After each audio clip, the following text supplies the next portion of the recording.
In the late 1800s, before the rise of the modern automobile, before the rise of the mighty aircrafts of war that would soon dominate the skies, the world was slowly inching toward a turning point that would change the course of history.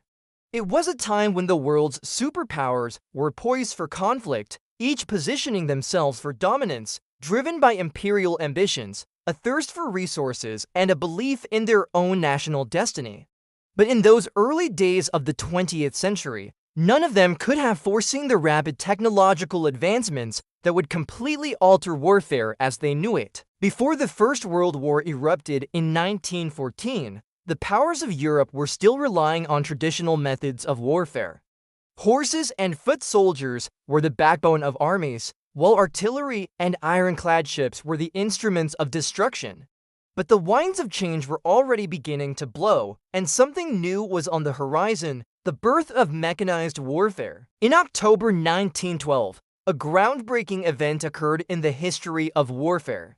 The German military unveiled a revolutionary new concept, the first ever use of a motorized, mechanized vehicle on the battlefield, the Sturmpanzerwagen, the precursor to the modern tank. This early armored vehicle, built to protect infantry from enemy fire while allowing them to advance on enemy lines, would serve as a stark symbol of the technological leap that was soon to come. At the same time, the Industrial Revolution had taken root, transforming economies and societies. Factories were no longer places that simply produced goods, they were now the engines of war. The rapid production of steel and metal was fueling a new arms race, and every nation began to realize that the future of warfare would be dictated by innovation, speed, and firepower. But the tank was just the beginning. Even more startling was the arrival of aircraft on the battlefield. Before the dawn of the 20th century, flying was the stuff of dreams. Yet, by 1911, the Wright brothers had already made history with their first flight, and in 1914, the skies above the battlefields of Europe would be filled with new machines capable of carrying bombs, performing reconnaissance, and engaging in dogfights. In just a few short years, the role of air warfare would become undeniable, and the consequences for soldiers on the ground would be profound. As Europe stood on the brink of war, the future of warfare had already begun to evolve. And in the coming years, it would become increasingly clear that the battles fought with steel, fire, and wings would be unlike anything the world had ever seen before. When the First World War broke out in August 1914, few could have predicted the sheer scale and intensity of the conflict that would engulf the world for the next 4 years.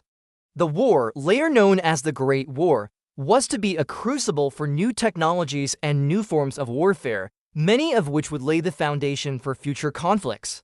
As machine guns churned out a relentless hail of bullets, artillery shells turned landscapes into wastelands, and the world's first tanks rumbled across the fields, the face of battle was forever changed. At the start of the war, many of the great powers were still caught in the industrial mindset of mass infantry assaults and cavalry charges. The German military, in particular, relied heavily on infantry and artillery, hoping that sheer numbers would overwhelm the enemy. The Allied forces, on the other hand, made use of entrenched positions and powerful artillery barrages, all while continuing to rely on horse-drawn supply lines and traditional methods of warfare. But as the war raged on, it became clear that these methods were insufficient for the scale of the conflict. Trench warfare, with its horrific stalemates and brutal conditions, showed the world the limits of 19th century military tactics. The need for innovation was urgent. It was in this environment that the first significant breakthroughs in mechanized warfare took place. The British, in an effort to break the deadlock of trench warfare, developed the tank, a machine designed to cross trenches, crush barbed wire, and provide mobile firepower in the field. The first use of the tank in battle occurred on September 15, 1916. At the Battle of the Somme, the British Mark I tank was a cumbersome, slow-moving vehicle, but it had a powerful psychological impact on the enemy. For the first time in history, soldiers saw metal behemoths moving across the battlefield, defying traditional methods of defense and attack. Meanwhile, in the skies above the battlefield, another revolution was unfolding. Airplanes had been used for reconnaissance since the early stages of the war, but by 1915, fighter pilots began to engage in dogfights in the air. The early planes were fragile, open cockpit machines, often with little more than a machine gun mounted to the front. Yet these aircraft began to establish their dominance in the skies, and air superiority became an essential part of military strategy. The German fighter pilot Manfred von Richthofen, known as the Red Baron, became a legendary figure during the war, with his precise aerial tactics and daring attacks on enemy planes. By the end of the war, air combat had become a deadly and sophisticated aspect of modern warfare, and aircraft were now seen as crucial components in both reconnaissance and direct combat. In the years following the war, these technological advancements would influence military thinking across the globe.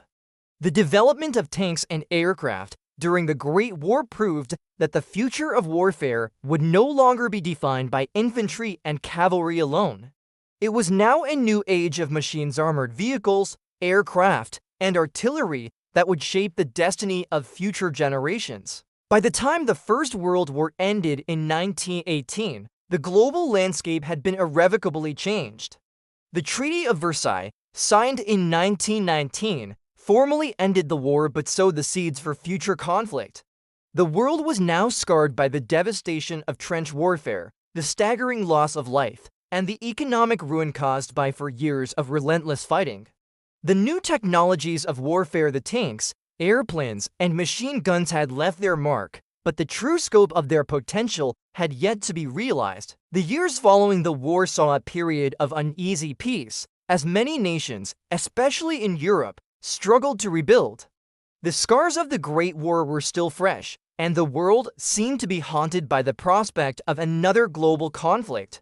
Yet, the very technologies that had shaped the First World War began to evolve, and new players emerged on the world stage, each eager to secure their place in a rapidly changing world order. For the military powers of the time, particularly Germany, the 1920s and 1930s were marked by a sense of growing disillusionment with the Treaty of Versailles. The treaty, which had imposed severe restrictions on the German military, had effectively crippled the country's ability to rearm and defend itself. However, as the 1930s unfolded, the rise of Adolf Hitler and the Nazi Party marked the beginning of a profound shift in Germany's military ambitions. In secret, the German military began to develop new technologies and strategies that would ultimately break the constraints of the post-war treaty. The development of tanks, armored vehicles, and new tactics was already underway, even though they had been banned under the terms of the Versailles Treaty. The German military leadership began to adopt the theory of Blitzkrieg, a form of fast, mobile warfare that combined armored tanks, mechanized infantry, and close air support in a devastatingly efficient strategy. Meanwhile, in the United States, the interwar period saw the expansion and improvement of aviation technology. The U.S. Air Force, then part of the Army, began to develop powerful new bombers and fighters that would later play a crucial role in World War II. The rise of aviation was one of the key technological shifts of this period, as nations realized the importance of air superiority in any future conflict. The development of the long-range strategic bomber, in particular, would forever alter the landscape of modern warfare. But it wasn't just the Germans and Americans who were investing in military technology. The Soviet Union, under Joseph Stalin, was also developing its own military technologies, including new tanks and aircraft. The Soviets would soon put their innovative designs to the test during the Spanish Civil War 1936 to 1939, where both German and Soviet forces experimented with new methods of combined arms warfare.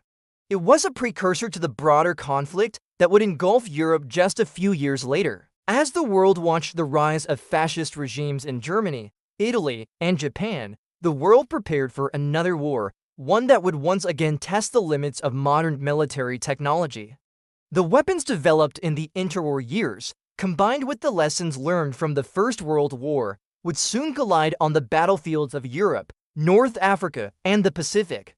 And as the clouds of war began to gather once more, The machines of war tanks, bombers, and fighters would once again prove decisive in the coming conflict. The world had been plunged into the chaos of World War II by 1939, and in the ensuing years, the full scope of technological innovation would play out across every battlefield. The events of the previous decades, from the development of tanks and aircraft in World War I to the evolution of new tactics and strategies in the interwar period, had set the stage for the most destructive conflict the world had ever seen. But it was during World War II that modern warfare powered by advanced tanks, aircraft, and other cutting-edge technologies would be brought to its full potential. By 1940, the German military, armed with its newly developed Blitzkrieg tactics, had unleashed a devastating wave of aggression across Europe. The idea behind Blitzkrieg, or lightning war, was simple but effective: to use fast-moving armored units, tanks, supported by mechanized infantry and close air support, to quickly overwhelm and break through enemy defenses. This method of warfare was used with startling success during the German invasion of Poland in 1939 and the subsequent invasions of France, Belgium, and the Netherlands in 1940. The Panzer tanks, in particular, were at the heart of the Blitzkrieg strategy. The German army had developed some of the most advanced tanks of the era, including the Panzer III and Panzer IV, which could rapidly advance across the battlefield, supported by infantry and artillery. These tanks were more mobile and better protected than those used in World War I, and they had a deadly combination of speed, armor, and firepower. They could quickly punch through enemy lines and encircle opposing forces, creating confusion and chaos. The role of air power in this new form of warfare was equally critical. German Luftwaffe bombers, such as the Heinkel He 111 and Junkers Ru 87 Stuka, provided close air support to ground forces, while fighters like the Messerschmitt Bf 109 dominated the skies. But it wasn't just Germany that was developing new, more powerful weapons. The Allied powers, particularly Britain and the United States, also advanced rapidly in aviation technology and armored warfare. In Britain, the iconic Supermarine Spitfire and the Hawker Hurricane fighters were pivotal in the Battle of Britain, where the Royal Air Force successfully defended the skies over Britain against the German Luftwaffe in 1940. The battle marked a turning point in the war, as it became clear that air superiority would be one of the deciding factors in future conflicts. Meanwhile, the United States, which had remained largely neutral at the outset of the war, began to ramp up its own military production, creating the most advanced bombers and fighter aircraft of the time. The B-17 Flying Fortress, a heavy bomber capable of carrying large payloads of bombs over long distances, became a symbol of American air power. The P-51 Mustang, a long-range fighter, provided critical escort for bombers over Europe, and its superior performance in combat helped tip the scales in favor of the Allies. On the ground, the United States developed the M for Sherman tank, a versatile armored vehicle that became the backbone of Allied ground forces. Though it was not as powerful as some of the German tanks, such as the feared Tiger and Panther tanks, the Sherman was reliable, easy to produce in large numbers, and more than capable of taking on German forces in battle. The mass production of these tanks in American factories allowed the Allies to maintain numerical superiority on the battlefield, which proved decisive in the campaigns of North Africa, Italy, and eventually in the D-Day landings in 1944. In the Pacific theater, the war took on a different dynamic, with naval and air power becoming the primary instruments of combat.